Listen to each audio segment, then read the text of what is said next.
Why don't we do a take two? Wait a minute, let's start again. Hello.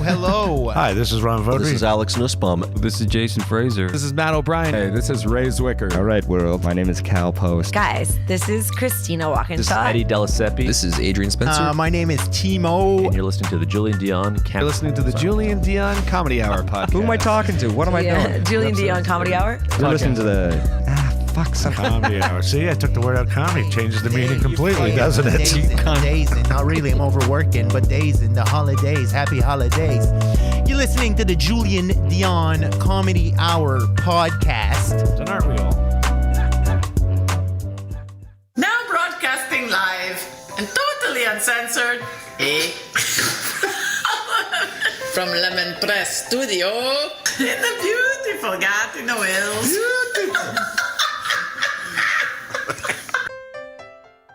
Project. I was like half asleep on the couch and now I'm projecting.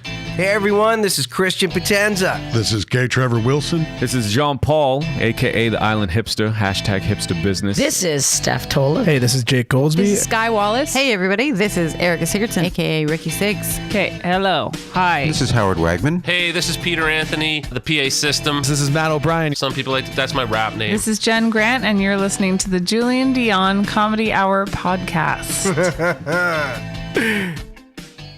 Show. You and me belong, just like the flowers, laughing all day long. People I need to lose, sing a little song, then take a shower.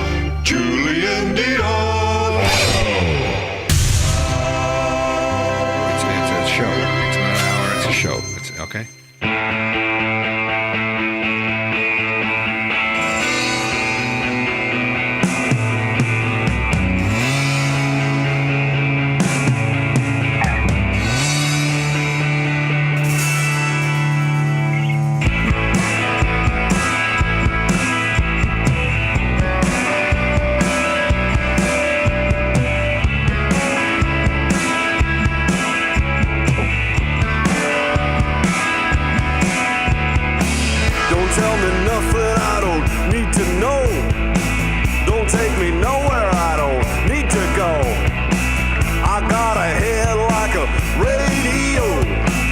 Such a beautiful waste of time.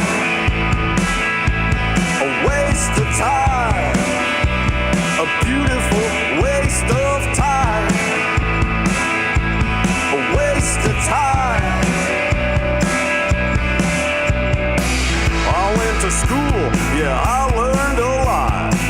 Got a degree in what I'm not. You spend your life looking for what you already got. It's such a beautiful waste of time. A waste of time. A beautiful waste of time. A waste of time. Wandering eyes and itchy feet. I'm just a thin, nervous shadow walking backwards down the street. The landing's bitter, but the Good morning. so yes, welcome to the show. Where are we? Here we are. Good morning, good afternoon, good evening, whenever you're tuning in. We appreciate it. Welcome to a brand new episode of the Julien Dionne Show with Jen Grant. Where's Jen? She's coming. It's getting ready. Welcome to the show, ladies and gentlemen. Episode 402, our 402nd episode. That's right. Sigurd. Today on the show, Dr. Stacia Kelly will be joining us for a chat shortly. Here's my beautiful and talented partner, Jen Grant. Ladies and gentlemen, coming in hot this morning on a Friday. Reminding you, of course, if you are watching live on YouTube, go ahead and smash that like button. Smash it.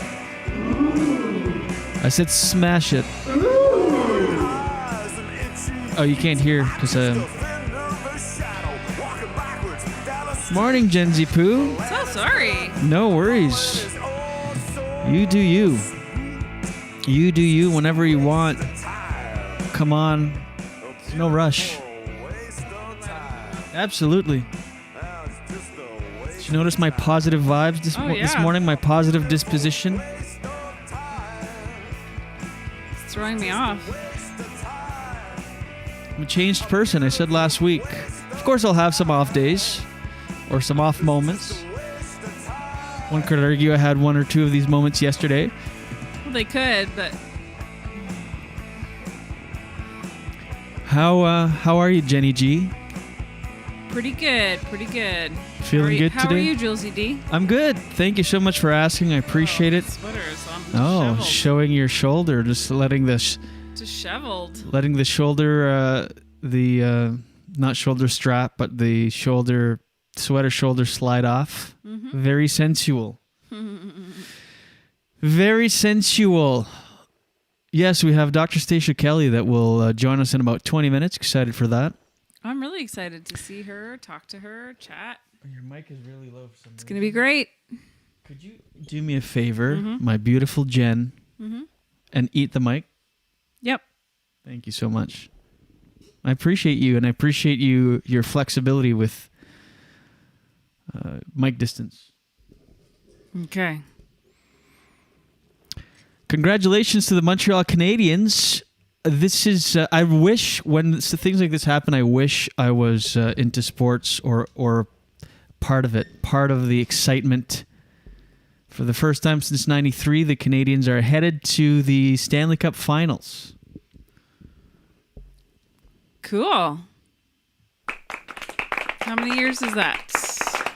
93, so it would be 30 years, almost 30 years, crazy. 28 years. I wonder if your dad's pumped. And not since, they had one of the worst records going in and odds against them. And they beat the Leafs and then the Winnipeg Jets and then the Vegas Golden Knights last night. And it's exciting. Although I know nothing. I just wish. I'm a bandwagon type of sports guy. I've mentioned this before on the show.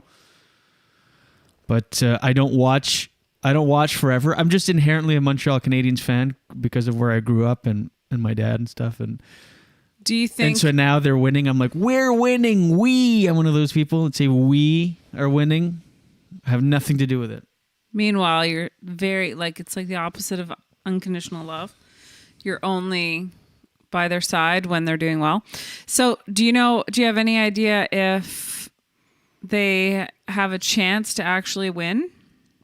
Well, it's going to be against either the New York Islanders or Tampa Bay. They're playing tonight for their Game 7. So, okay. So they don't know, but the final starts on Tuesday regardless of who they're facing off. And they could very well win the Stanley Cup.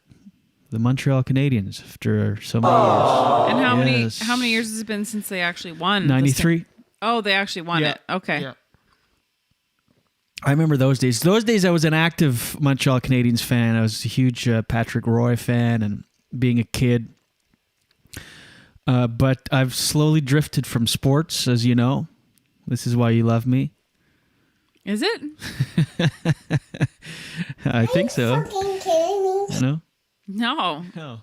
I think it would also be fun if you were a sports enthusiast. Why not? I think, should we get into sports? Well, you can. I don't. By the way, to. let's do this as a bonding thing because we're hold my hand. Oh God! Hey, take this off. Oh, sorry. Don't address it. I'm just trying it on for size. I love wearing it. I feel different. I'm wearing my wedding ring. I just got it in the mail.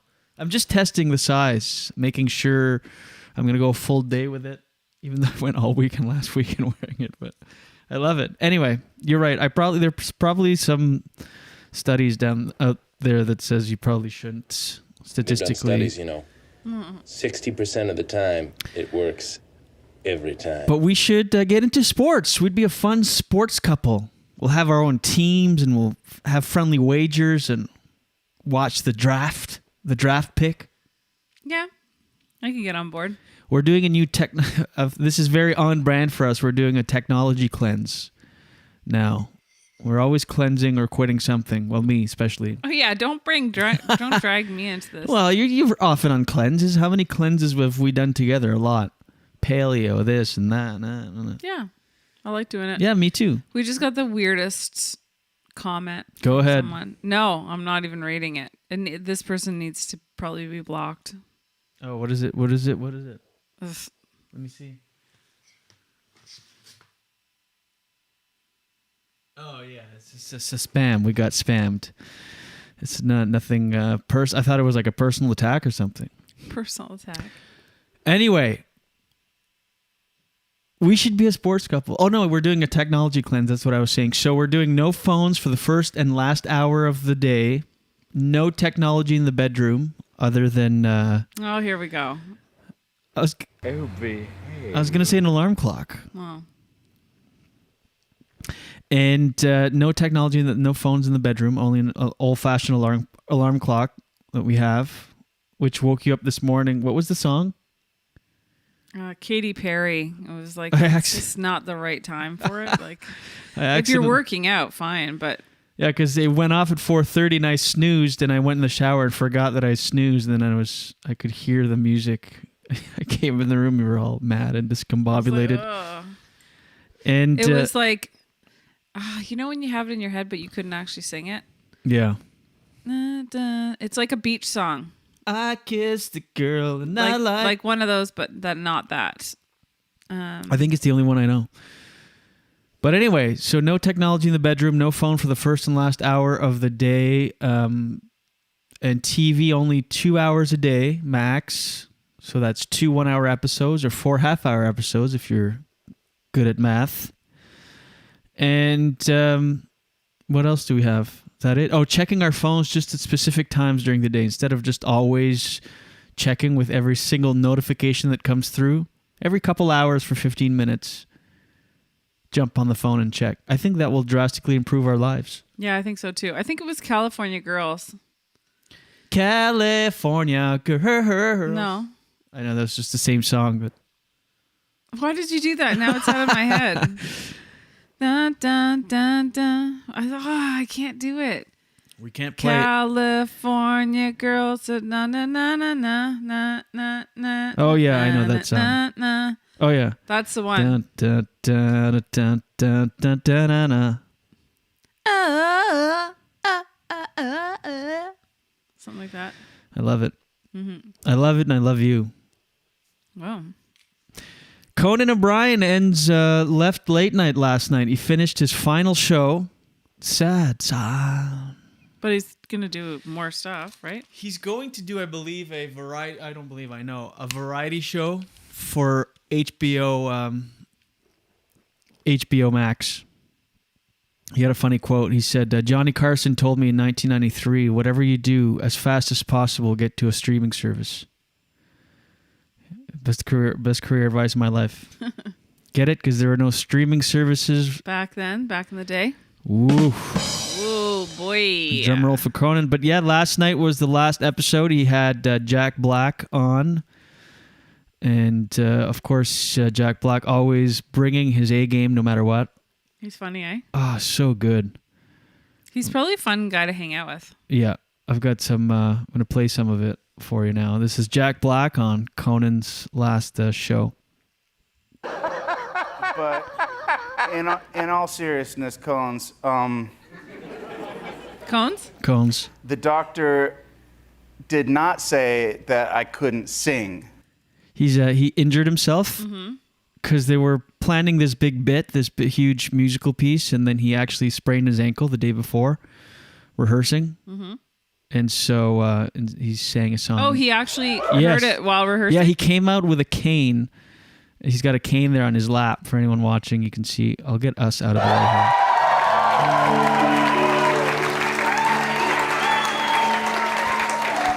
here. Hey, Conan, you are my friend. You are the best.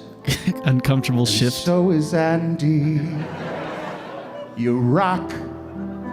You make us laugh. You are so sweet, like cotton candy. I wrote this song today.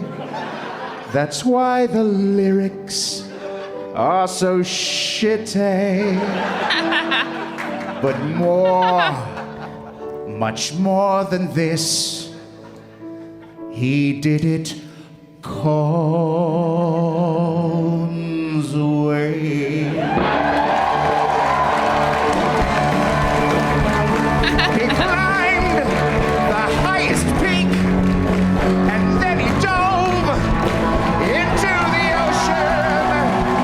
He crawled 1,000,000 miles to give us joy with extra lotion.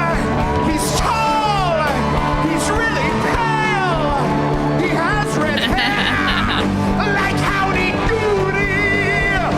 But more, much more than this, he did it God's way. For what is man? What has he got? If not himself, then diddly squat. To say Diddly the squat. things he truly feels, and not the words of one who kneels. I mean, he commits. No one commits like Jack Black. He did it.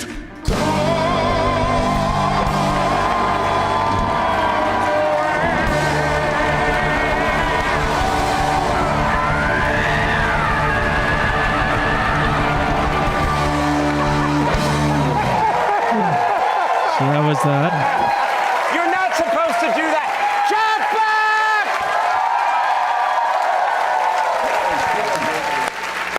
Anyway. So good. Yeah, he's so good. Every appearance, there's certain. We talked about this the other day. There's just certain talk show guests that go on. You know it's going to be good. Yes. Like I was saying, how Dave Chappelle, every time he's on, he's so serious. Jack Black, you know, it's going to be a home run every time. Yeah. And then Conan, of course, said his fairways. I'm not going to play all of it, but I'm just going to say some of. I'm just going to play some of the highlights from his address. So they do. The show is only half an hour now. They do a half-hour format, and but if you go on teamcoco.com, you can watch the full thing. It's like an hour plus. I'm just going to play a little bit of his. Here he thanks Andy. Andy is, by the way, the funniest sidekick ever, as far as that goes. Now, but what I don't understand is like it's all a goodbye, but not forever because he's going to be. It's going to be like once a week his show, as opposed big difference. You know, for 28 years he's been on 5 times a week or 4. Right. Which is an incredible run, but it's crazy. I don't know why. Like it just something. He's the best. I mean, he's so funny and so the best kind of humor and responsible for inspiring so many comedians over the last 28 years. But for some reason, like when he got the Tonight Show, the ratings weren't there, so he got fired after just a few months. And then I went to basic cable and TBS, and then they revamped the show just last year to do a half hour.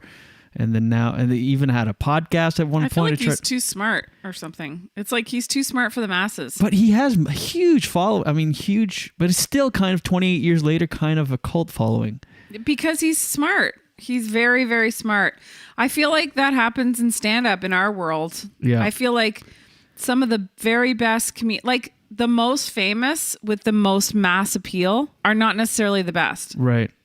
Because you're right. He is just smart. And he's often touted as being the smartest and funniest in the room way back from when he was a writer on SNL and on The Simpsons when he was just like 24 years old out of Harvard. Yeah. Like, I'm going to go out on a limb and say this. The fact that, I don't know, this might be a stretch, so whatever, just entertain the idea of it. The fact that Trump was elected tells you a lot about where the mentality is at in the United States, for instance. Yeah. That's hot take, Jenny.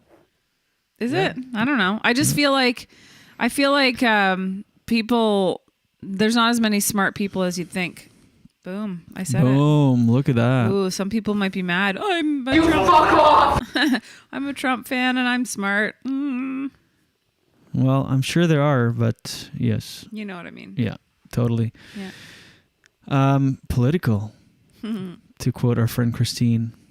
Do you purposely, like, when you go for the close-up, does that happen from you? Or Yep. Okay. You look good. No, I was just wondering. Smoke show. Yeah, there's a lot of happening here. The camera shots are changing. The whoops, that's not the one I wanted. The soundboard. So let me play some of. And again, I just say here he thanks Andy Richter. You know, Jack Black brought up something really important. In another era, a sidekick was someone who sat next to the host and laughed along and just sort of supported them. And they were great in their way. They all had their special skills. And when I found Andy Richter, he's one of the funniest people that I ever met. And I put him next to me. And Andy, I never said to Andy, you know, give me room. You can't get the laugh. I've got to get the laugh. The rule was always, if you think of the funniest thing, just say it, and that'll get us out. And he did it 100,000 times. He's a brilliant man, and I love him forever, Andy Richter. So 28 years he's been the sidekick? Yeah, well, he was. It would have been. He was at the beginning, the first incarnation of the show. Then he wasn't for a few years, somewhere in the middle, and then Conan brought him back on TBS. I can't remember when he wasn't there, but he was there for a lot of it, like most early on, for many years. Then kind of went on and did his own thing, and then came back. Came back. You know, that's the other thing is, for that to have worked so well, that partnership between them. Yeah. You'd have to be confident, and Conan seems like it's impossible for me to know if he really is, but it seems to me that Conan is, he must be secure in who he is and isn't threatened if Andy gets the laugh versus him, like he just said. And that is a rare thing to find in comedy too. Yeah, to share the spotlight. Yeah, for share sure. the spotlight. For sure. Here he thanks, I think maybe his siblings. I pulled this clip because he swears in it, and it's always fun. It's always fun to see a celebrity swear. Quick shout out to Lisa Kudrow, who I met outside. Yeah, this story I didn't know. I guess Lisa Kudrow was a big part of him. These doors in a little. No, he does thank his wife. I've got that clip improv too. actor space. In 1985, and I immediately sized her up as like one of the coolest, most talented people I'd ever meet, and a lovely person. When I went through, when I started to go through the possibility that I might get this job, that was, I must repeat, a completely insane idea. Nobody except Lauren thought it could work. Lisa Kudrow had more faith in me than I did, and she said, "You've got to do it. You have to do it. You're like the only one that can do it." I thought she was nuts, but I wouldn't be doing this job. You wouldn't know me if it wasn't for Lisa Kudrow. So big shout out to her. Little fun fact there. Now I'm gonna wrap this thing up as fast as I can. And here, I think he. People, my siblings, Neil, Luke, Kate, Jane, and Justin. Well, big they family. never ever were impressed with anything. They just, I mean, would you? I'm not saying that in a bad way. They just had they always treated me the way they did when we were kids, which was shitty. I'm a fucking celebrity, man. They're really amazing people. They've supported me in every way. It's probably not always the easiest thing to be related to someone.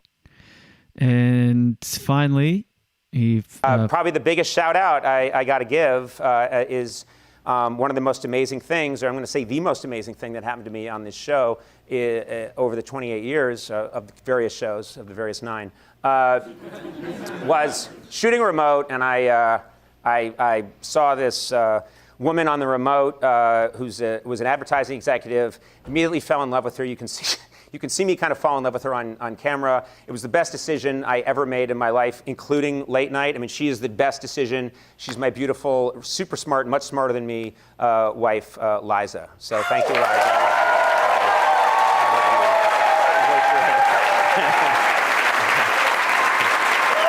And I'll tell you, this is how. Never seen her before. Yeah. Whatever people think of me and our relationship, they quickly figure out that Liza's the smart one and really funny. And when we shot the scene from the Notebook where I kiss Ryan Reynolds, she saw it happen. She was there. She saw it happen. And when it was done, she said, "Well, that ruined both of you for me." Very funny.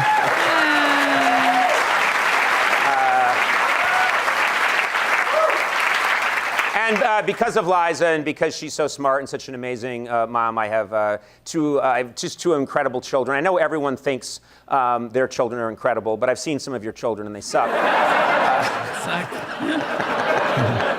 My children are better. They just are, you know. I've really looked into it. You got some bad children. Nevin Beckett, I love you. And again, you'll see this in 30 years when you start to understand about my career. And then I'll just close with this one thought. I have devoted all of my adult life, all of it, to pursuing this strange phantom intersection between smart and stupid. Sorry. He just wraps it up here. I'll just play the end. And there's a lot of people that believe the two cannot coexist. But God, I will tell you, it is something that I believe religiously. I think when smart and stupid come together, it's very difficult, but if you can make it happen, I think it's the most beautiful thing in the world. I am so grateful to all my staff and the fans in this country and around the world who have joined me in this really crazy and seemingly pointless pursuit to do things that are kind of stupid but have something smart in there somewhere, and then there's a little tiny sort of flicker of what is a kind of a magic. I think that's what I believe. So my advice to anyone watching right now, and it's not easy to do. It is not easy to do. It's not easy to do, but try and do what you love with people you love. And if you can manage that, it's the definition of heaven on earth. I swear to God, it really is. So good night. Thank you very much. Wow, that's so nice. Yeah. Just like that. Conan O'Brien is done. Late night. So, like, vulnerable.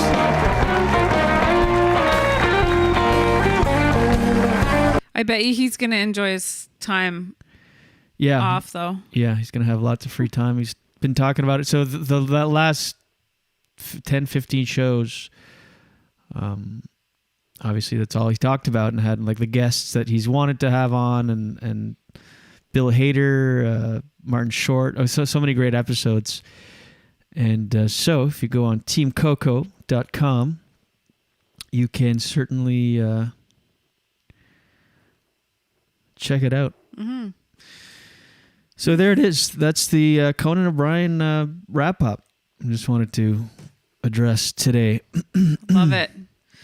So it looks like we are at 7:28. We should. Yeah, we see. I see that Dr. Stacia Kelly is in the waiting room. Ah. Oh, we have a doctor in the waiting room. Ah. Oh my God. Okay, let's bring her in. Let us bring her in. Hopefully everything on the tech side will work perfectly. Yeah, if anyone, I know that Wendy has a question here. If anyone else has a question, please. Yes, if you have any questions for Dr. Stacia Kelly, please hit up the comments. We've got Jen on comments as always, and she's here. She's live with us. Good morning. Hi, how are you? Great. How are you? Good. Good. Thank you. Thanks so much for Julien, this is Dr. Stacia Kelly. Nice to meet you. Hi. Nice to meet you. I want to thank you for a couple things, but namely for recommending that we switch sides in our bed for a few nights. You're welcome. Jen said you'd like that one. I'm a very weird person as I get older. Yeah. I'm getting weirder. Jen makes a point to let me know every day, but I don't know why. One thing I like is switching sides in our bed. It feels like you're camping for the night. I don't know. It's very bizarre, but it's good for your back. And did it help? It absolutely did help. It didn't help our relationship, but it Do you helped. also offer relationship counseling, or is it only chiropractic? No. Okay. I can refer you to somebody for that. Okay. Thanks for joining us this morning. It's early. We appreciate it. And I was just telling Jen, it was funny. We had a doctor in a waiting room for a second there on the Zoom. So roles reversed for a second. Yeah.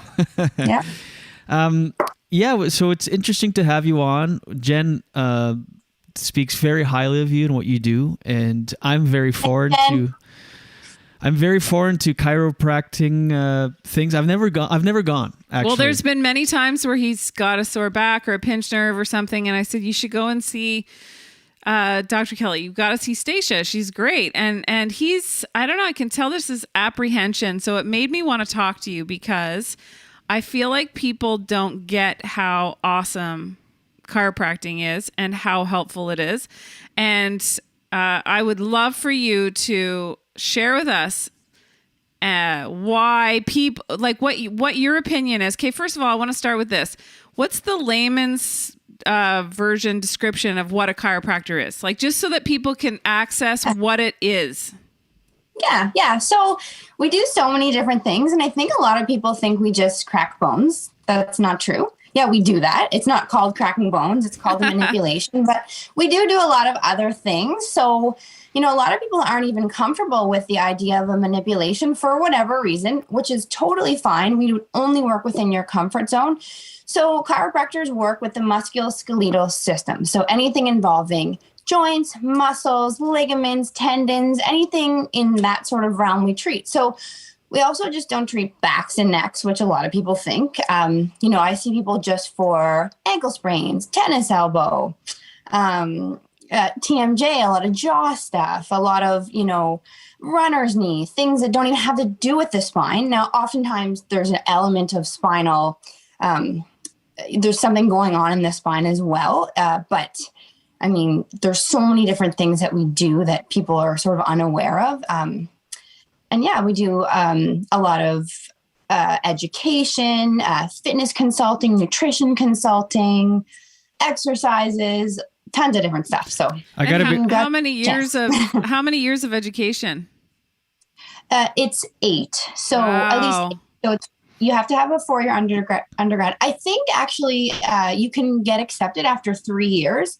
Most of my classmates in chiropractic college had done like a 4-year undergraduate degree, which I did. And then it's another 4 years. And, some people do a master's in between, or you can do more education after your basic, doctor of chiropractic. But yeah, it's a lot of school. I got to be honest. I'm one of the people that for sure thought it was just spine and neck manipulations. I didn't realize you dealt with, like, as you said, ankles and... everything. Yeah. On the muscular level. Now you know. Now I know, which is the whole purpose of this interview. So that's the interview. Thank you so much for coming. Thanks for your time. How was See you next week. Yeah. How does one get into chiropractic? Was this something that was in your family, or did you just stumble upon this passion? Like, how do you choose? I kind of did. So I went to Queens. I did my undergrad in health, and I was going to be a physiotherapist, or I thought I wanted to be a physiotherapist. I didn't get in the year I applied, and so I took a year off. My boyfriend, who's my husband at the time, was living in Ottawa, so I came to Ottawa, just lived in the market, did the whole year off thing, and I worked at a physiotherapy clinic. But I also did some research on other sort of manual therapy, and someone said, "Oh, you should look into chiro," and I'd never even been to one. So I did some research and followed some, did some shadowing and whatnot, and then realized it was super cool. Applied, I got in, I went. And luckily I loved it. I love it. So it's kind of random. But my brother, who's 7 years younger than me, went to chiropractic college. I think I kind of helped. So it is in the family, but I started it. Is there a rivalry between chiropractors and physios? Because it's often either one or the other that's recommended. No, I don't think so. I think now it's really about collaborative healthcare instead of being, I can fix. So we like to refer to each other, and what one person can do, the other person may not. So like, for example, I don't do, you might be familiar with the technique dry needling. So I do acupuncture, but I don't, there's a specific technique where you can help to get knots out. I don't have the training in that. It's called dry needling. So I would refer you to a physiotherapist, or say someone who needed help with their pelvic floor, a woman who had just given birth. There's a lot of amazing pelvic floor physios, so I would refer out there. Doesn't mean I can't help you with something else, but we know when it's not in our wheelhouse, basically. Do you feel like I relate to? I just feel like females are a minority in chiropractic. Is that true? Yeah, there are a lot of female chiros. I think it's harder for female chiros because, we have babies and we're self-employed. And like, I have 2 kids and I found it's really tough because no matter what, I have to take some time off, right? Mm-hmm. So you take the time off, you've got your whole practice built, and then it's sort of, you're back, you lose patients or you don't get new patients, and then you start again and then you have another baby. And so it's definitely more challenging as a female. Not the physical aspects. Now, it might have been easier for a big man to learn how to do adjustments in the beginning because they have more body weight. But for someone like me who's not very big, speed was the key. So they teach you forces, mass times acceleration. So if you don't have the mass, you got to be quick. And it makes you a better adjuster or better at certain things. And it's a very, Jules, just so you know, you've never been to a chiropractor, but it is very intimate. Right. You have to get really close to the person. Was that ever something you had to get used to? I would find that you'd have to be someone who would be comfortable with that. But with dirty feet. Pardon me? With dirty feet. Yeah. It's, I personally am super comfortable with it. We always go over, all the consent aspects first. So I make sure someone feels comfortable with what we're doing, and I explain what we're doing before we do it. I'd never just do anything without the person being aware of what I was doing, like just all of a sudden crack their neck and then them freak out. But yeah, it is very intimate, and you sort of play off the person's energy to see how comfortable they might be or they may not be. And if they weren't comfortable, they probably wouldn't come back. So right. Yeah. Is it possible to only partially? And by the way, you brought up an interesting point which I guess you never think of when you're not in that world. That if you take time off and stuff, then you might have people that don't return and stuff. The business element of it, that you are running. In fact, you are an entrepreneur, and that you have. Because I just assumed anybody with a doctorate just has people just show up all the time, but it's not necessarily. You have to work for it. It's like anything, you have to build it. It's a business. I would say it's 50-50 business, treat business and then the chiropractic aspect of it. And we don't really get a lot of that in school. So that is very hard for people. And I think people who are just all chiropractic with no business elements end up either doing more school. A lot of people end up teaching because they love that part of it, but the business aspect of it is huge. Like from a young age, I had to figure out how to, build an incorporation and figure out how to pay my taxes and, put money aside for certain things. And when you work, say, for like many people in Ottawa, the government, let's say, it's all done for you. Right. So there's a lot of, and also advertising and websites and getting getting yourself out there. Yeah, and I guess you're right, where they wouldn't necessarily teach you that at medical school because they focus on the practical part of it. Exactly. That's very interesting. A lot of chiropractors.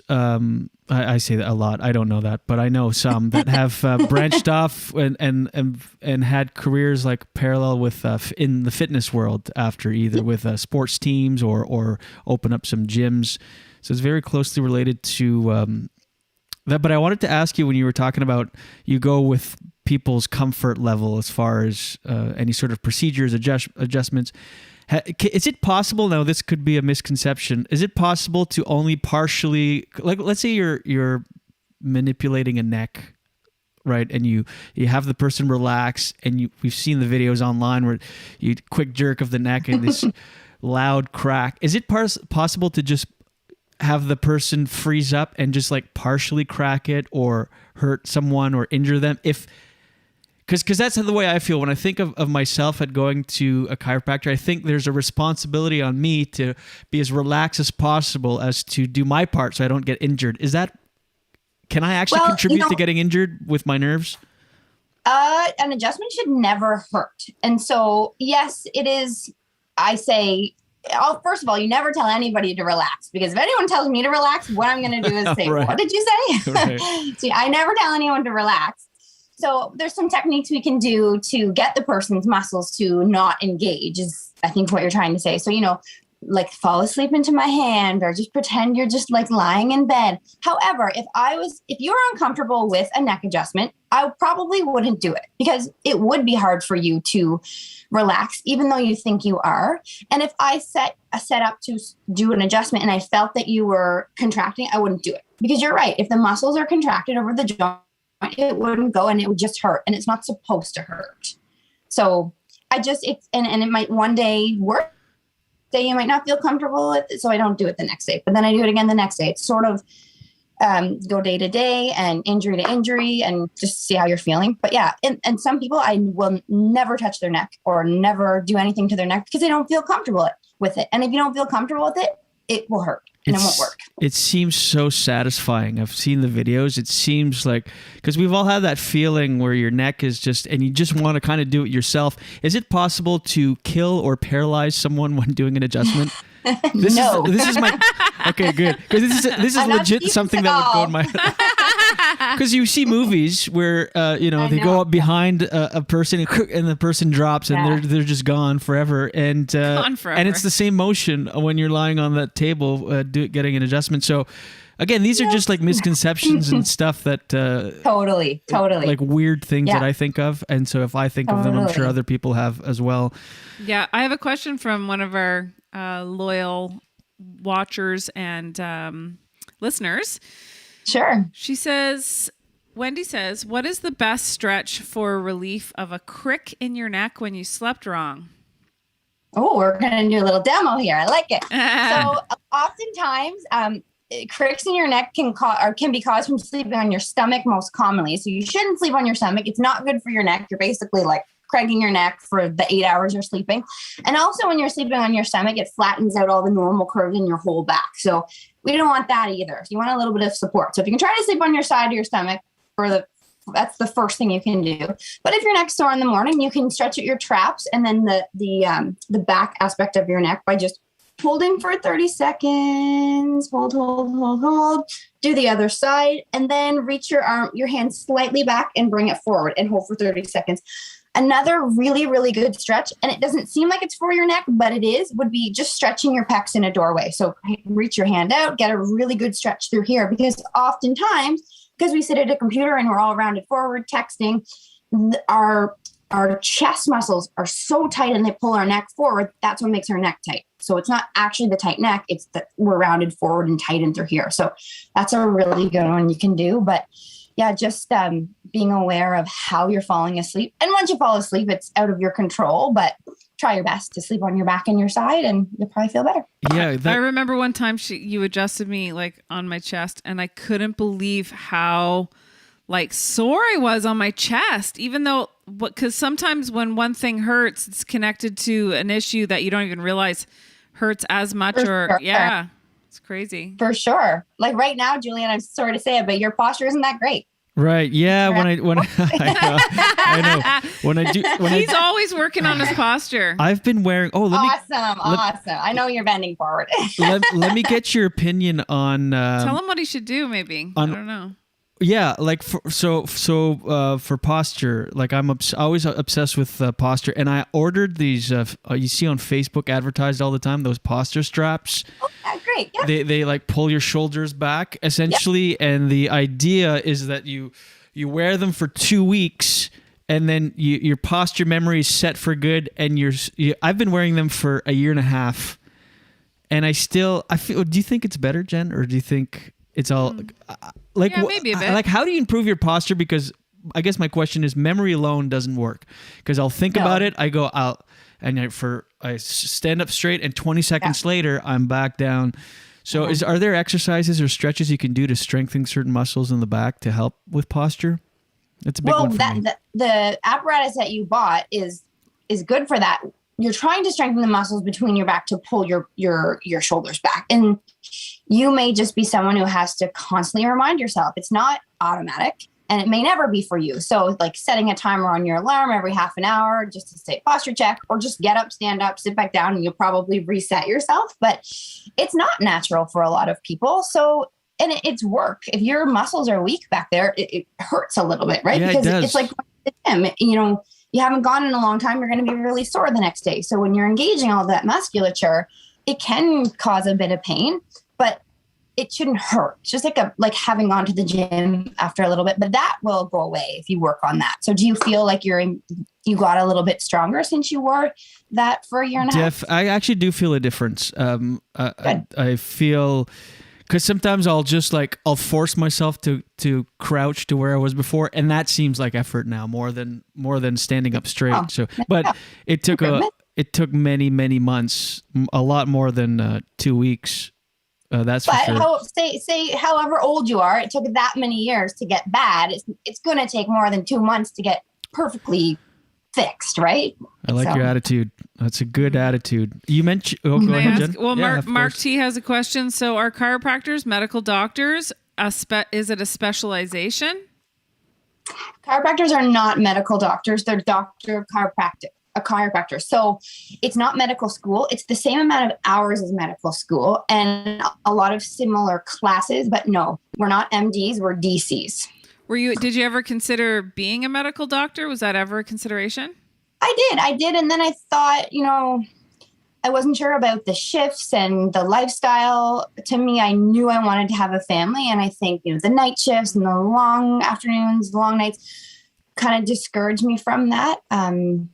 But so I'm super happy with my career choice. And although it's hard when you're having the babies, it's amazing once you have them because you don't work full days, weekends off. It's great. Plus you're helping people still. So yeah not the same.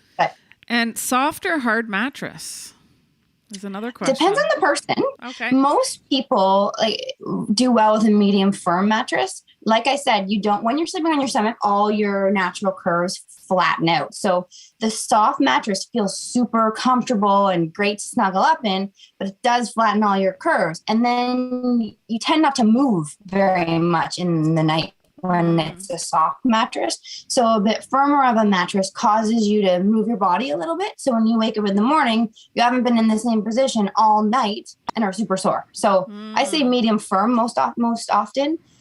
It's good to get the coils in the mattress rather than the whole memory foam mattresses because the coils will never disappear. Right, the memory foam over time can dip and lose its I don't love memory firmness. foam. So I find it too squishy. Yeah, it is squishy. Yeah. Even the firm stuff, it's because it's different. Yeah. So you have to try them out. And when you're purchasing a mattress, I always say get one that you can return because most companies have an agreement that you can for a few months. And you kind of touched on it, but I we've talked about this on the podcast before, but recently Jen and I have issues sleeping as far as not knowing what to do with our limbs and what's your arms. All of a sudden my whole life I was able to sleep, no problem, no thought behind it. Now everything's in the way. I can't. What's the best way to sleep? So what you don't want to do is put your arm up and sleep on your arm. Yeah, it's so comfortable though. I know, but your shoulder will not be happy and you can end up with numbness and tingling in your hands in the morning. The best thing to do, what I think is the best thing to do is lie on your side and hug a pillow low. So you're doing something with it and it's safe for your shoulders. So or something like a stuffy, your dog, whatever, hug something down low and you're less likely to, move your arms in the wrong position and more likely to stay there rather than flip on your stomach. Would sleeping strapped to the wall like an astronaut be beneficial to the spine, or am I just a psychopath? I haven't had a client try, but you can try and then come in and tell me. It's so funny because Ken is one of our loyal listeners and watchers. He's like, Julien is slouching. Yeah. Poor Julien. Always under a microscope on this show. I'm not trying to make you feel self-conscious about your posture. Well, I've tried to wear the posture straps during the show. It's because we're renovating the studio. We have been for a long time. We're going to be sitting at desks and office chairs, but for now we're sitting on this couch and I have to lean forward. And I tried wearing my posture straps during a show, and it was so tight I couldn't move which was an indicator that yes, my posture is not very great when I do the. Yeah.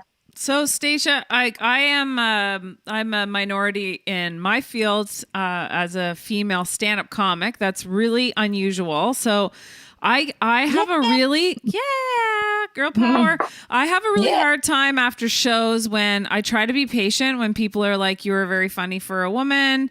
I don't normally find females funny, but you were really good, and I try not to lose my patience. But one of the things that intrigued me most about talking to you is promoting not only you, how awesome you are, and I want more people, if they're looking for a chiropractor, even someone new to try. Stacia Kelly, Dr. Stacia Kelly, you got to check her out. She's really, really good. But not only that, break those myths so that people understand, because how do you not go crazy?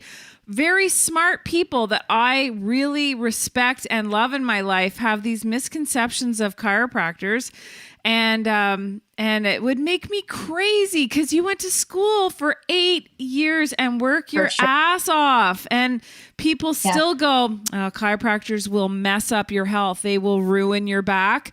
That's those scary. people have never been to a chiropractor though, right? So that's the thing. Have you been to one? No. Well, how do you know? Yeah. Right? But you're so positive and you're so like, you don't care. It doesn't bother you. How do you how do you stay zen with that? I think you just focus on the 95% of the people who want to see you versus the 5% are going to knock you down. I don't think if you dwell on the people that are negative or say you're not a real doctor, that's so fine. Weird. But you're not a doctor either. I'm going to bet you're not a doctor. Yeah, that's so frustrating. Where do you think that comes from? Those misconceptions related to. I just don't think people know what we do. And, years ago, there were some crazy chiropractors, and there still are in the States. Like in Canada, they only teach at the chiropractic college evidence-based medicine. So anything that we learn has to have evidence, and it has to have supporting documents, lots of research. In the States, there's tons of colleges, and they don't necessarily have to have that. They don't have that rule.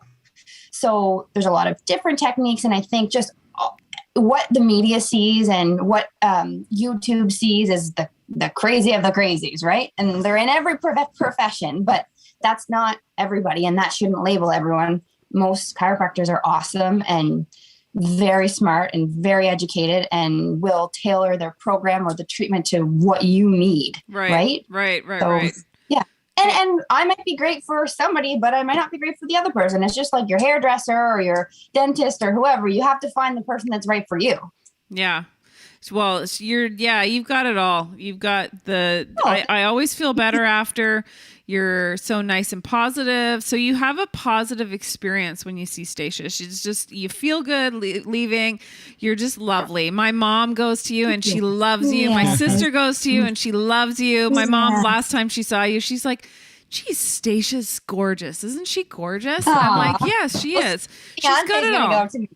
What's that? Soon your fiance will come to me. Yeah. So Ken wanted to ask, and I didn't understand this question, so he said, ask her and she'll understand what I mean. Ask Dr. Kelly, TENS more often than thumper? What does that mean? Oh, like a TENS machine. So the thumper you can? Which one? The massager. Yeah, like the one that you can't talk when you're talking. Yeah. I don't use a TENS machine in my practice, so I say thumper. Okay. Yeah. Okay. Totally over my head, that one. Yeah, I don't know what any of those words meant, but I'm glad you could answer that question. I was nervous for a second.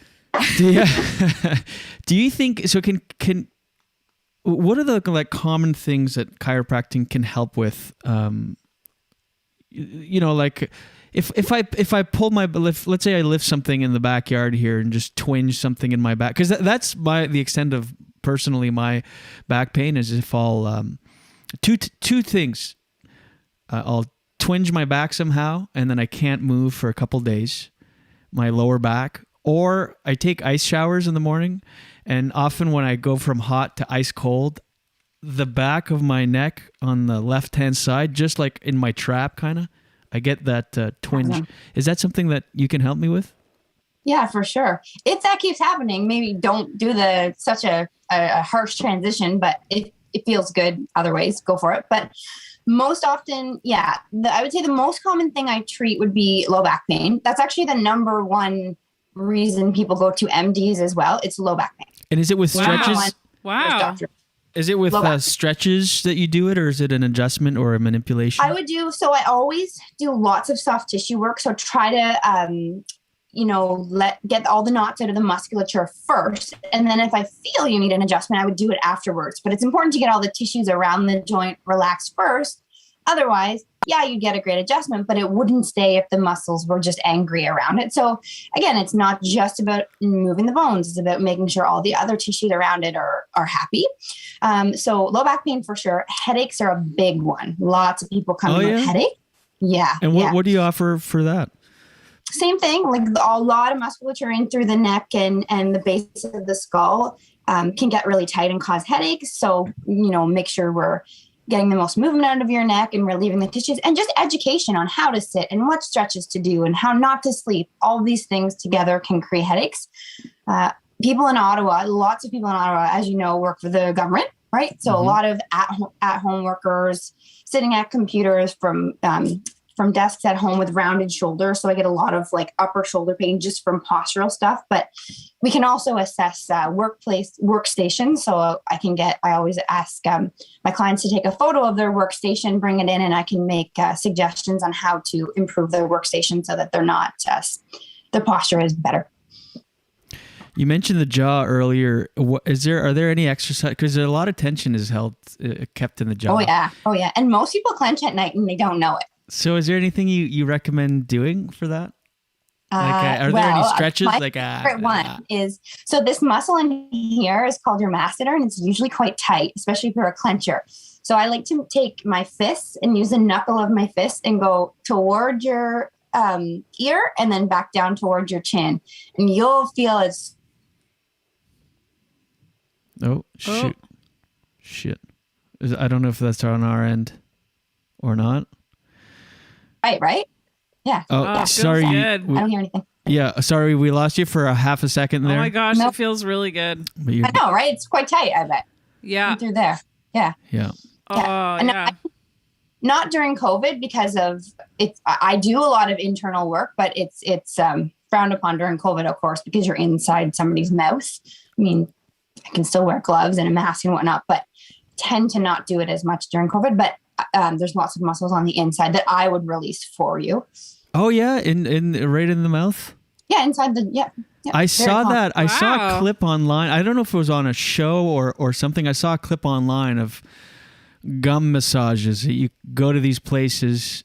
I don't know if it was a chiropractor or not. Yeah, I want to look that up. And yeah, they just like massage your gums and your tongue, and you just. I guess it feels incredible. You just lie there. Well, you like it when the dental hygienist does it. That's very true. I have sensual experiences with my hygienist. He'll when he after he's done cleaning, he runs his finger along my gum line, and it's I love it. He says that it feels almost awkward, like this strange man is rubbing his gums, and it feels so good. And they have this moment where it's like, oh wow. Well, because he's close to my head, so he's kind of whispering. He's like, "Oh, good gums, really good gums," and I'm like, "Oh yeah, I feel so good." I'm a big, but you're right too. Also, the scalp, full head, yeah. Yeah. Well, Jen, any other questions? Just one last one. What is the bet? We had a lot of questions for you, Stacia. So people are very interested in enjoying this interview. I just want to give you that feedback.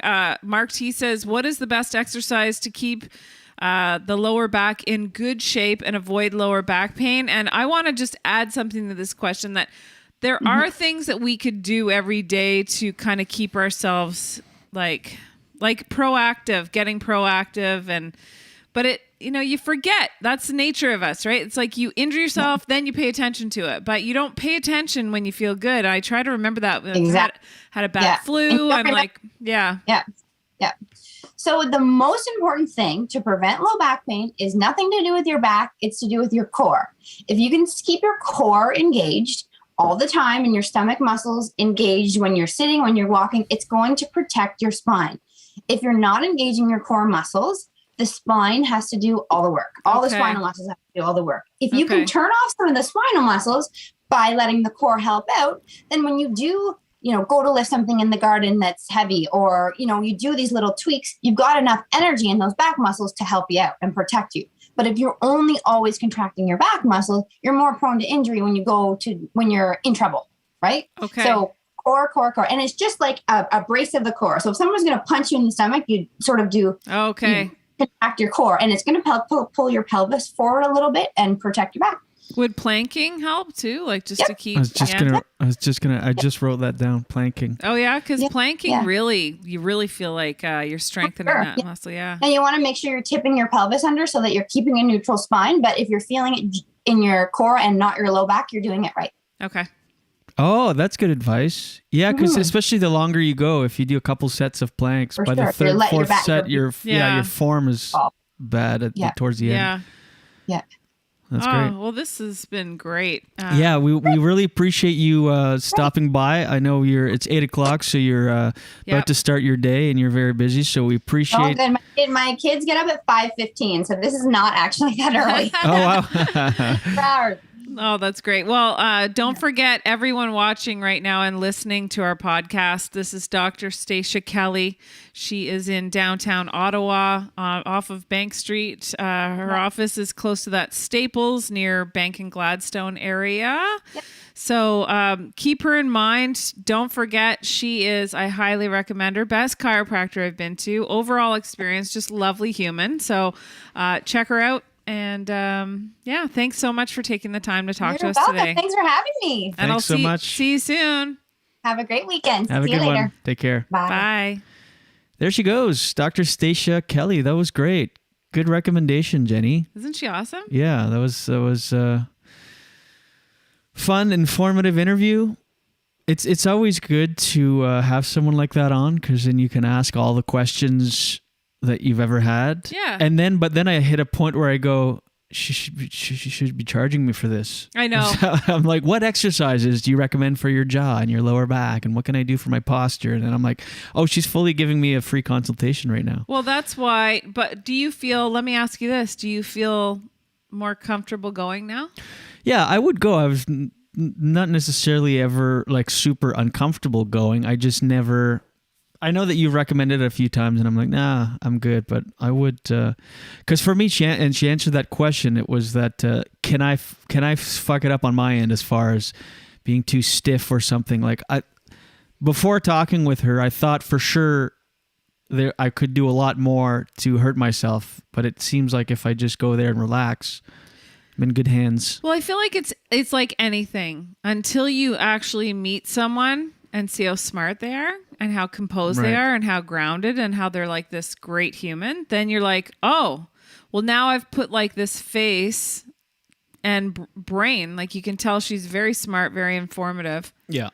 Now it puts a whole other perspective. But until you've actually gone to see a chiropractor, a good one, you don't really understand. Yeah. Yeah. And we understand now thanks to you, Jenny. And thanks to Dr. Stacia Kelly.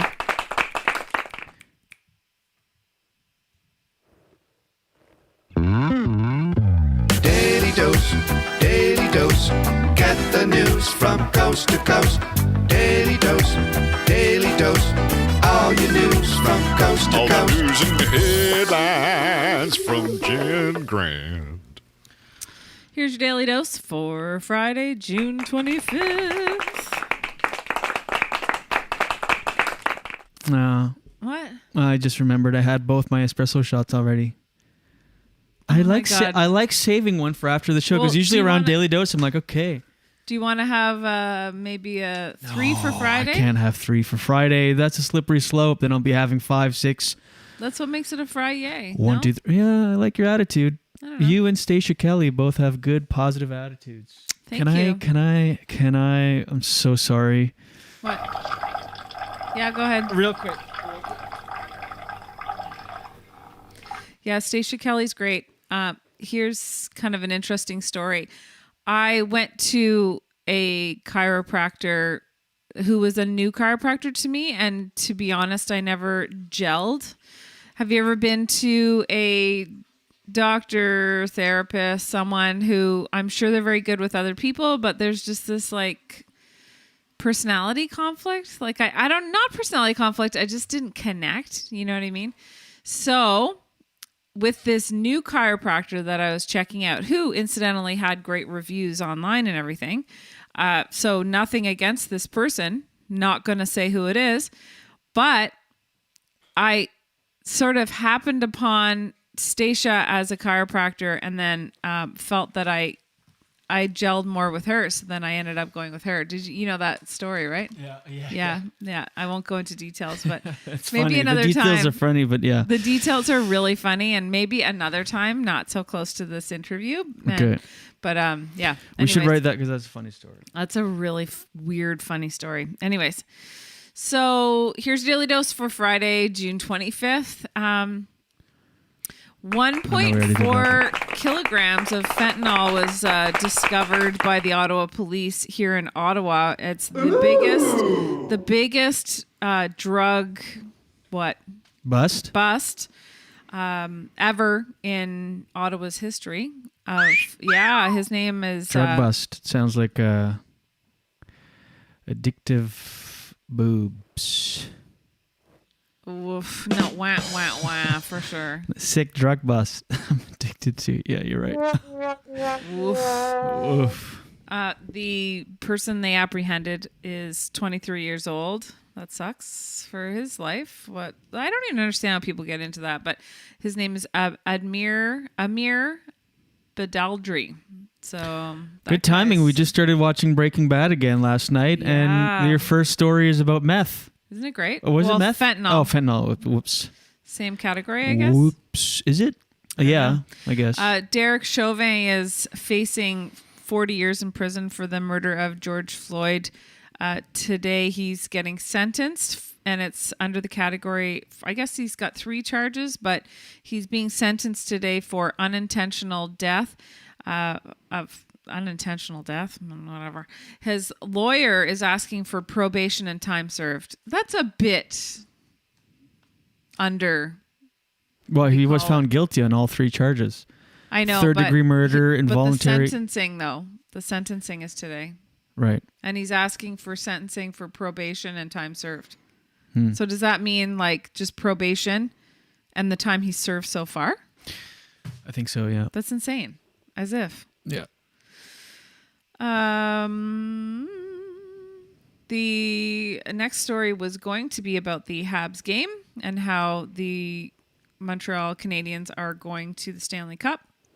But the other part of the story that you didn't mention was there was craziness after the story. After the game, I should say, in Montreal. Did you read about that? No. People went a little crazy I again. imagine so. Yeah, a cop car was flipped on its side. Like, what the hell is wrong with people? And tear gas was used to disperse a group that had thrown objects at a police car. Like, what part of, yay, my team won? Like, why is that connected with, I've got to throw this object at a cop car? How is that? It's a very weird, people just freak out. They're celebrating. They go, I don't know. It's so crazy. So there was 3,500 people were allowed to attend. That seems like a lot of people, doesn't it? What is it, whole 20,000? Yeah, I don't know. But still, that still seems like, but anyway. I guess they said that police were preparing for potential issues because it was the 6th Habs game. It was St. John Baptiste Day. That's right. So the patios were open. People had the day off. People were like... It's a national holiday in Quebec. Yeah. And then Wendy just commented, alcohol. Yeah. Yeah. Good point.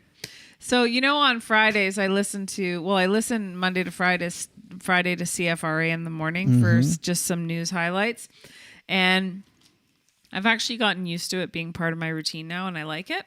I can see why people get into our show because I'm starting to get into that show. Into Bill Carroll? Yeah. He's off this week, so there was someone taking over for him. But I enjoyed that too. But I'm used to him, like the Bill Carroll. You can see why. Like, I've never been a huge radio follower, but since I've been doing the Daily Dose, I like to touch base, and they give a quick highlight. You get of addicted to talk the radio. news. Talk radio Yeah. is a great medium. I'm a Yeah. huge fan. Obviously, this is we do a show. Yeah. But and I'm a Howard Stern fan, Mhm. and then I discovered Faction Talk 103 on Sirius XM last year or 2 years ago. It's just all talk radio all the time. It's such good programming too, good shows, and it's like friends, and I could listen to people talk Yeah. forever. Yeah. I like the quiet though too. I really like quiet. I need it. I need like actual quiet. I just mean if I'm going to listen to something. Oh, like, I see. I prefer Yeah, talk yeah. radio over music in But you like- certain phases. I You go like through phases. listening to stuff off. Like you don't like a lot of quiet though. I find. Yeah, it depends. Really? Sometimes I walk around the house here or I do work. I have one earbud in and I'm listening to talk radio. But oftentimes that's to get better at this. Yeah. It's like not work because I'm just listening, but it's for research, what people are talking about, how they're doing it, how they approach certain things. So it's often I gotcha. I listen to get better at what we do. Right. But no, I love quiet time. I love downtime. Okay. I'm not one of those people that are afraid of their own thoughts. You know, certain people that are like, oh God, I'm totally good with that. Okay. There's a I was gonna get. There's a Canadian So sorry. basketball player named Kim Goucher says she's been forced to decide between being a breastfeeding mom and an Olympic athlete. She's 37 years old and is not allowed to bring her baby. No. That was a joke. That was, Ew.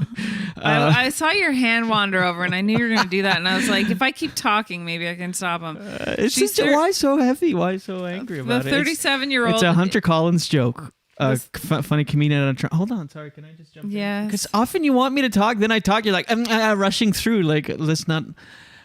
He goes, anytime I see.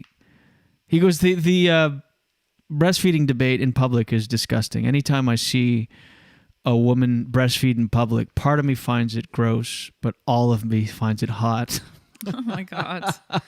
The 37-year-old is not allowed to bring her baby, who was just born in March, to Tokyo, to the Tokyo Olympics opening July 23rd.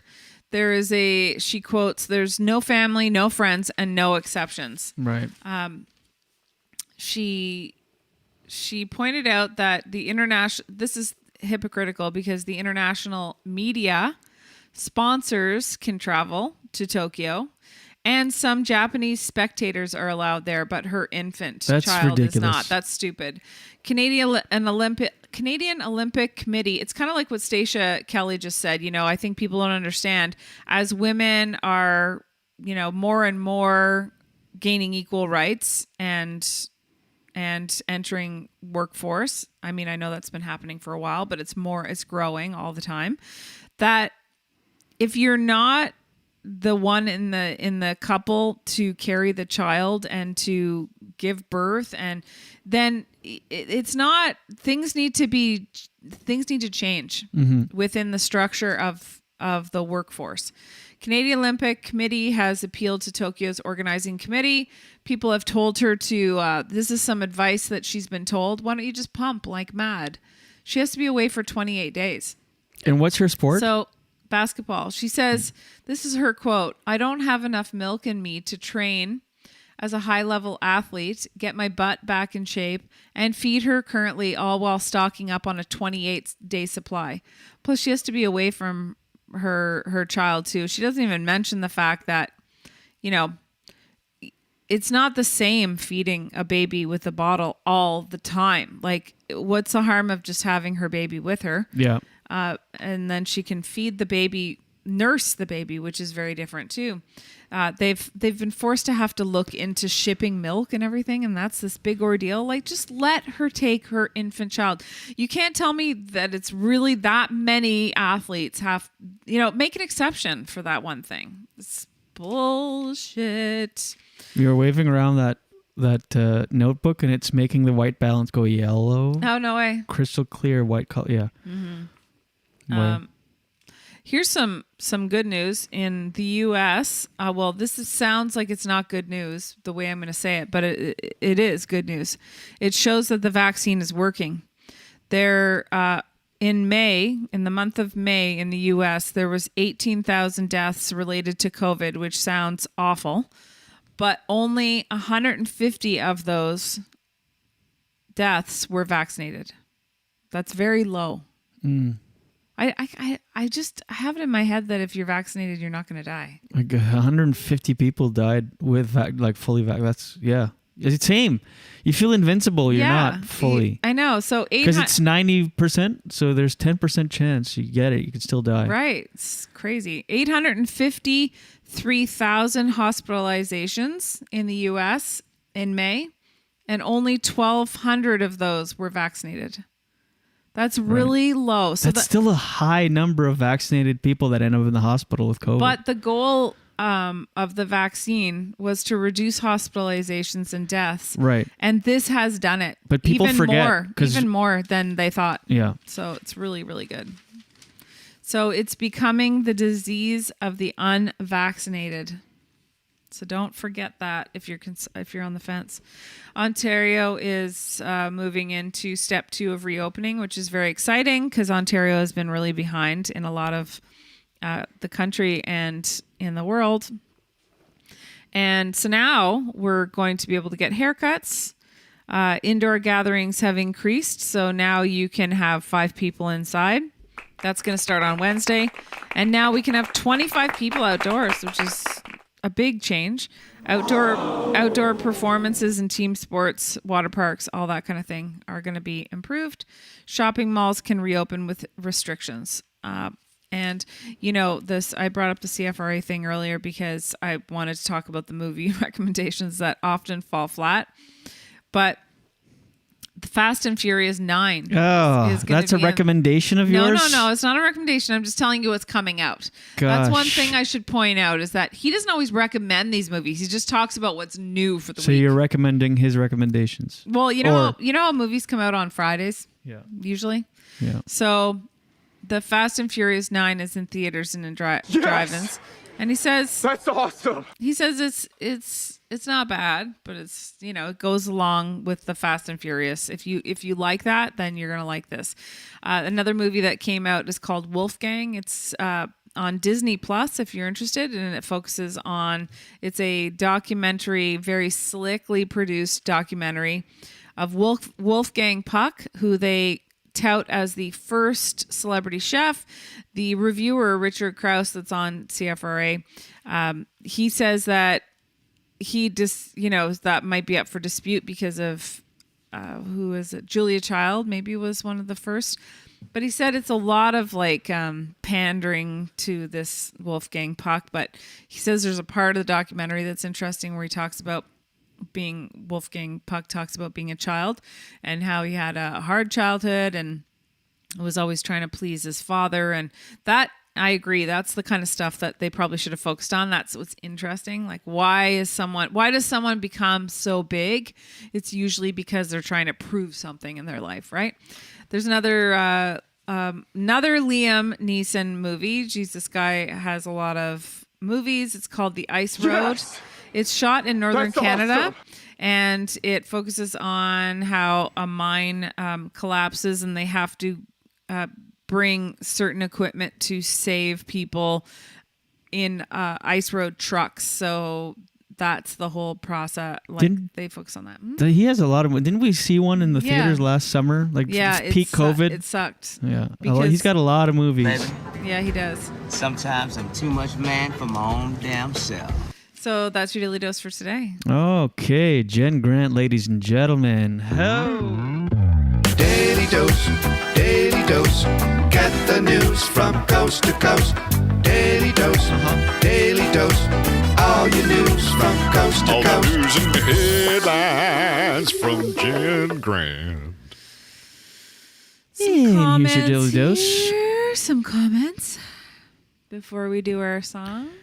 We started watching Breaking Bad again, and I forgot one big element of the show that I never realized until I rewatched it. It's such a good show, first of all. That first episode, so good. That first scene is incredible. Good TV is undeniable. And that's an undeniable show right away. And you mentioned this yesterday. So much happens plot-wise in the first episode. Yes. He gets his cancer diagnosis. So much happens. He meets Jesse Pinkman. He goes on the ride-along with Hank. But one thing, because the premise of the show, you'd always say when someone asks what it's about, you go, it's a chemistry teacher that gets diagnosed with terminal cancer. So then he starts selling meth to support his family, to leave something behind. But one small detail that I noticed yesterday is he actually gets that thought before he gets diagnosed. Yeah. I was like, oh my God, this shakes the whole foundation of what I thought this show was or how I explained it to people. It's kind of like the Mandela effect. Like, yes you remember and no, though. Yes and no. He was really broke before anyway. I know, but I always thought in my head... they set it up where they're very broke. They are broke the whole time. Yeah. It's very cliche broke too. Like she's on the phone, Skylar. She's like, well, I don't know. We should have, I'll call the bank, but I sent the check in the mail. It shouldn't be late. And then when he uses the MasterCard, she's like, I told you that's the MasterCard we don't use. It's very depressing, that element of it. But he doesn't get into the meth business because of his cancer. I think it pushes him to the edge. Yeah, but he gets the idea first. Like when they're watching a bust, they're having a family dinner, cookout, barbecue thing, and Hank is going to be on TV because the DEA busted this big thing. Yeah. And then you can see all of the money on the thing, and he's looking at it like a hungry, like Gordy looks at us when we eat, like begging, like he's just, you can't believe it's food. You see Walt, he's watching all these bins full of cash that they busted, these just shoe boxes full of rolled up good actor. and he's just looking at it. And he's like, Hank, how much money is that? Like, that's what got him in the news report, was just seeing all this cash lying around. He's like, what? How is that? It's like $700,000. And then another funny point, which would never happen, is when they go on the ride-along. He goes on the ride-along with them, and they do this big bust, the DEA SWAT team. And then Walt goes, Hank, do you think we could go in and see the lab? Like, you'd never ask that. You'd never be like... Anyway, but it's a great... I don't know about that. Well, I was thinking, I was assuming that they would let you do that. Because really? What's fun about a bus if you can't actually I would see? feel like I don't want to... Like, it's a crime scene, and you're just going to go traipsing around in there, like, looking? Yeah, but they also set up that character, Hank. He's very like, like yeah, whatever. It's great. But it's such a good show, and he's such a good actor. Like, I feel so bad for him. Walter White. I know. He's a fantastic... He's a pushover in that, and he's just like this wimpy guy who, like, his brother-in-law is always like emasculating in front of everyone, and he's just like this wimp. And then that's why it's so like cool to see him stand up for his son who's disabled in that clothing store, and he that was my favorite alive. scene of that first he becomes episode. alive. It's great. But Ken there's says more... you're watching Breaking Bad again, but haven't watched Banshee. Never heard of Banshee. Never even heard of it either. Might have heard of it, but I don't recall what it's about. But there's a couple cheesy lines that I forgot since the first time, because a lot's changed since 2013, since it came out. Like it was probably shot 10 years ago. But there's two funny cheesy lines in the thing. One where 2008 came out. Oh, 2008. That makes more sense. Because that was the first year in New York. Yeah, but it said 2013 on the Netflix, but that was the last season. I just saw 2013 and just didn't even piece it together. Right, it's a much older show than I even thought. But a couple cheesy lines. One was because Jesse is his signature and his meth as the cook, Captain Cook is chili powder in his thing.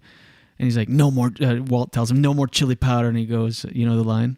Chili pea's my thing or something. Chili pea's my signature, man. Oh, yeah, right. It's like chili pea.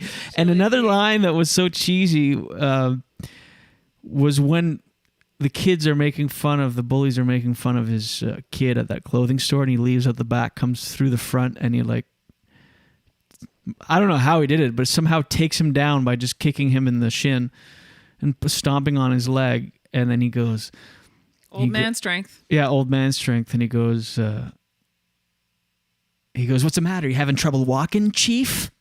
I love that. Chief. I just thought it was funny. I don't mind corny. that. That's hilarious. What's the matter? You having trouble walking, Why do you find Chief? that corny? I don't know. Just the writing that. Oh, I think it's good. Chief, I don't know. He's trying to What's be the matter, like, pal? You having a hard time walking, Chief? See, pa. Michelle said earlier, because you don't have inner monologue, Jules, so of course you don't mind being alone with your thoughts. Remember? Oh, right. Yeah. Quiet. Yeah. Do you have inner No, Michelle posted something on her story a couple weeks ago about how some people don't have an inner monologue. Like, you don't talk to yourself. You just kind of see images. And it was this subreddit thing where people kept commenting on it. One guy was like, I thought they just invented like narration for movies, like where you talk to yourself in your head, like, my car's dirty. Oh, like a voice in your head says, I should probably wash my car. I'll go get in the car and I'll drive to the car wash and wash it. Like inner monologue. Mm-hmm. Whereas I don't have a monologue. It's just kind of images. I'll picture myself going to the car wash and then I'll do it. Like these images just sort of appear. And it's a it's one of those conversations you can't wrap your head around too long. It like freaks your freak. And so Michelle put something on her story saying, my husband just admitted he doesn't have an inner monologue. He's one of those people that sees just images. And I said, same here. I don't have. I don't know if I do. How would you know? Like, picture yourself just living your life thinking. Are you thinking in a voice, like, or just images? Give me an example. Well, okay, you go, I have to work out and then take the dog for a walk. Are you having that inner monologue with yourself in words? Like, are you thinking in words or images? I don't even know. It's kind of freaking my... That's what I mean. It's one of those conversations you can't think too much, where I don't think thoughts. I don't have an inner monologue. I'm not talking to myself. I just kind of think things in images and then it happens. But some people have an images, huh? Yeah, like I'll picture myself working out, picture myself taking the dog for a walk, and then I'll engage and do those things. Oh, I think I have an inner monologue. Maybe it's a female-male thing. Maybe we're just too dopey. Who? Men? Yes. What do you mean, us as a couple? I don't know. Jeez, calm down. Have another espresso. Okay, Michelle, do you notice something here? Don't address it. Get it off. I know. It's not right. I know. Well, I just want to make sure it works. Michelle works? Yeah. Michelle says, like, I hear my own voice in my head. Right. I guess some people will hear their own voice. I guess sometimes I do hear a voice. If you tell me something, I'll hear that voice back as I'm doing that thing. If you go, could you, I don't know. Could you go outside? I left a bag of soil in the car. If you could bring it up. When I go do it, I hear your voice saying that. Is it like this? Yeah. Are you fucking kidding me? Are you fucking kidding me? That's basically your voice. That was a drop from your head. My head. I feel like dialogue is the wrong word. Monologue. Because it feels... Dialogue would be like back and forth talking to myself. I think more I have lists and it's not really a dialogue. I'm not talking to myself. I'm more have thoughts. But do you hear your voice? Do you hear a voice? Not like actually in your ear hear it, but in your mind hear it. I don't know. It's kind of freaking me out Like to think about it. If you were to tell me, oh, biking is so good for you, then I go on a bike ride. Oh, while I'm biking, I'll get that thought of you saying biking's so good for, and I'll actually hear your voice. Well, that's different. That's just a memory of me saying something. Right. Well, it's narrating. It's kind of like my inner monologue, dialogue. No? I don't know. Michelle said, not the same thing. Guys! And her mind's being blown. Emoji. Wendy has thoughts about her thoughts.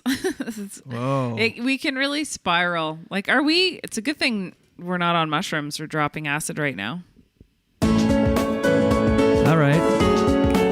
Let's explore the inner workings of the human male-female psyche together. Come along with me on this journey, won't you? All right, Jenny. When I think things and thoughts, I don't see words, I only see images in my mind. I think of things in pictures, because I'm a dopey man. I don't have a monologue, inner dialogue, or any other voice other than just random memories and pictures. I'm a psychopath, not a sociopath. It's different. Go ahead, Jenny, at any point. I'd like to say that you're not a deep thinker, but I would be rude to say that. I do wonder sometimes what you do think. I don't think you think much. I think you just say, I want a sandwich, then go get one. I remember yesterday when you mentioned sometimes we air our grievances through song. Now you're just straight up insulting me, going through music. You're saying, I can't imagine you thinking of anything really other than just shallow stuff like a sandwich. I'm hungry. I need to poop. I'm tired. That's the extent of your thoughts. Excuse me. Got gut rot. I don't know what this voice is, because I don't hear any voices. All I see are images in my head. What do you think when I say to you, what are your thoughts on this topic? What are you thinking right now, Jules? I want to know what's in your brain. Tell me what you have up there. I gotta be honest, at this very moment I'm thinking it's such a weird thing that we improvise songs on the podcast, and this has become a staple of the show. Then I realize, oh no, I'm not thinking of the words or French the most. There's a little guitar solo for the end. It's wrapping up. Thanks to Dr. Kelly. Thanks to you for for watching. We Have a great appreciate it. weekend. We'll miss you until Monday. Oh, I thought you were going to say until then. It rhymed. Have a great Oh, weekend. shoot. We'll miss you until then. Well, you live and learn, don't you? That should be the name of this podcast. All right. Time now for Jen Grant's OOTD review. Oh, yeah. What's with Matt? I like this. I think since he had a health scare, the blue dye on his body. He's That's not been the changed same. everything? Yeah. Let me give you an outfit of the day review. Well, you've got a sweater that's colorful. It brings out your energetic disposition and your positive vibes. Your clam digger skinny jeans say, hey, look at these sweet, sweet ankles and these nice calves. Complements your white shirt, which brings out the green in your eyes and the orange in your hair. The orange in your hair. Oh my God. This has been Jen Grant's OOTD review. All right. Okay, just quickly before we go, Sure. we're going to watch Banshee this weekend. Oh, yeah? Sounds interesting, Ken said. I asked him what it's about. He said it's about a thief who saves his girlfriend from being caught and goes to jail. When he gets out, he goes to Banshee where he finds out she's there. All right, we'll check it out. Banshee. I love having homework like that. Oh, and we need to finish Too Hot to Handle Season 2. No, I'm not watching the rest of that. Wow. Really? No, freaking But you don't way. think it'll get better? No. No, I don't think I'm going to watch it. Oh, I started the wrong song. Well, this kind of works as an outro. Thank you, ladies and gentlemen. We appreciate you watching. We appreciate you tuning in. This has been our Friday show. Jen, I love you Love you. so much. You too. Thank you for smash that like button if you're watching on YouTube. Subscribe and rate and leave a review on Apple Podcasts if you have an iPhone. That makes all the difference in the world. That one is a big one for us. We appreciate it. We'll see you Monday. It's not a long weekend this weekend, is it? I don't think so. We'll see you Monday. Enjoy your weekend. We'll be watching Banshee. Thanks to Dr. Stacia Kelly. Thanks to Jen for the great recommendation. Yeah, she's awesome. We love you. See you Monday. Until then, watch your head. A waste of time. I went to school, yeah, I learned a lot. Got a degree in what I'm not. You spend your life looking for what you already got. It's such a beautiful waste of time. A waste of time. A beautiful waste of time. A waste of time. Wandering eyes and itchy feet. I'm just a thin, nervous shadow walking backwards down a street.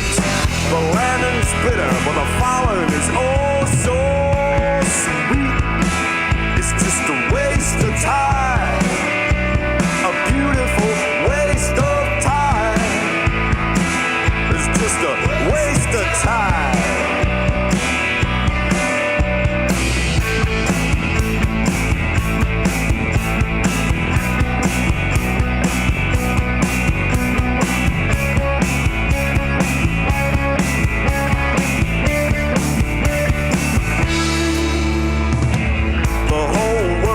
A piece of my head, but they all get a piece of my mind instead.